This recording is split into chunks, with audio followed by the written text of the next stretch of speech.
नमस्कार, आप सभी का स्वागत करता हूं अपने YouTube चैनल सुरेंद्र सिंह बोरा में। साथियों,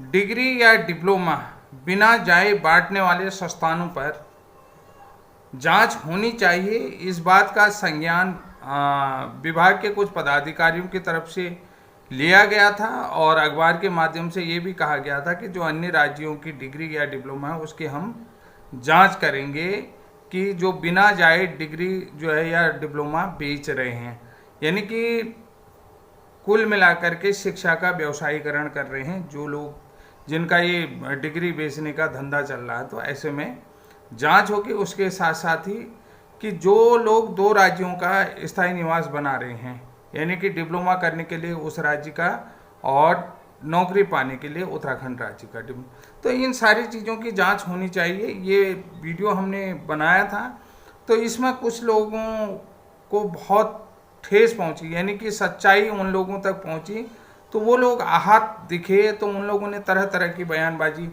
करनी शुरू कर दी कि आप कौन हो, आप क्या है, कि आपका धंधा चल रहा है, आप यूज के लिए कर रहे हैं, अन्य राज्यों से तो पहले से होते आ रहा है, आज पहली बार थोड़ी हो रहा है। तो इसका असर कुल मिलाकर के दिख रहा है।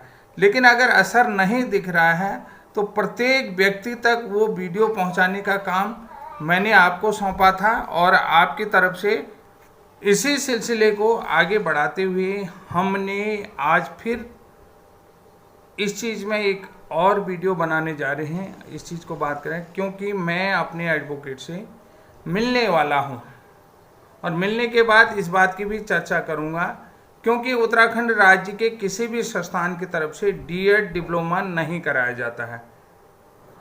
तो डीएड का डिप्लोमा 2 साल का जो भी डीएड प्रशिक्षण होता है वो नहीं किया जाता है।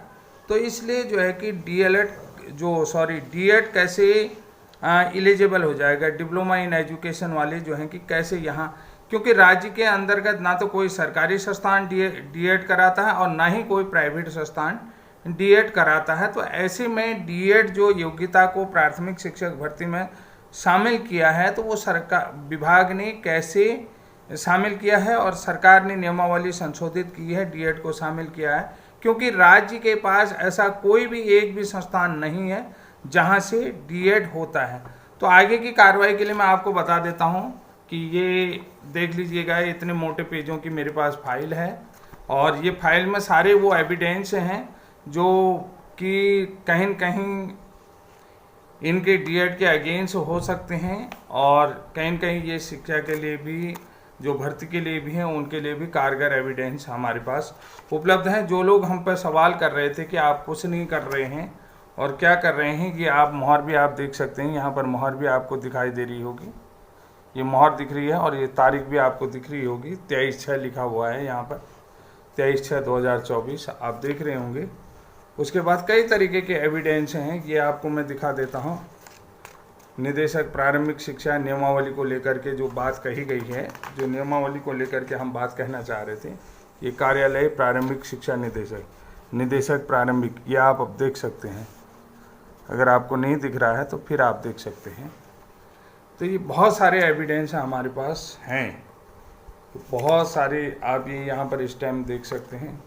तो कुल मिलाकर के ये 150-200 पन्ने का कल ही हमने इसका एविडेंस निकाला हुआ, क्योंकि पीडीएफ में था और ये सारी चीज़ें हमारे पास उपलब्ध हैं।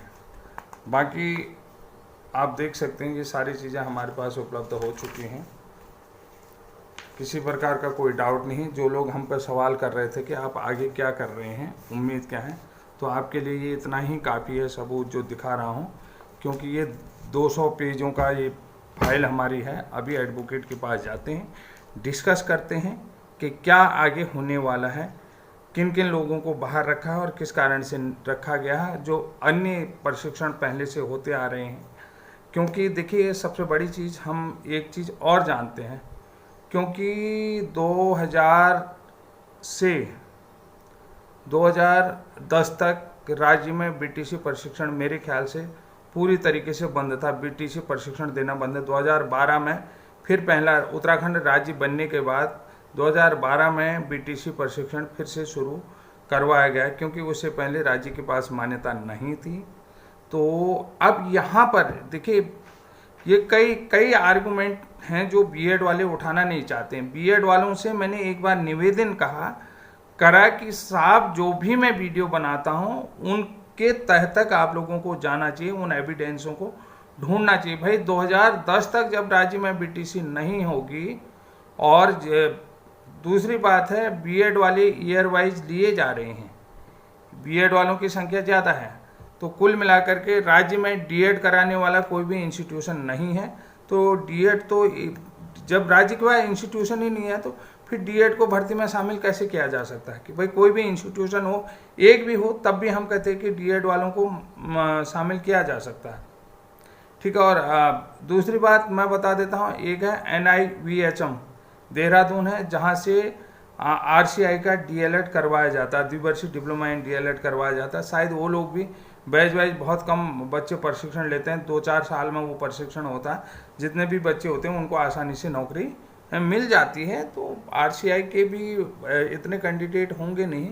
तो कुल मिलाकर के ये भर्ती का ऐसा लग रहा है कि सरोकार ऐसा लग रहा है, इस भर्ती को देख करके ऐसा लगता है कि ये भर्ती कुल मिलाकर के सारी बाहरी राज्यों के लिए है। अब जो बीएड के लिए मैं जो बात बता रहा हूँ कि बीएड को ये कोर्ट के संज्ञान में लाना चाहिए कि राज्य में 2010 तक बीटीसी 2000 से 2010 तक बीटीसी प्रशिक्षण पूरी तरीके से बंद था, तो प्रशिक्षण नहीं करवाया गया था। इसका आपको बाकायदा सूचना भी लेनी चाहिए, RTI के माध्यम से ये सारी चीज़ें लेनी चाहिए।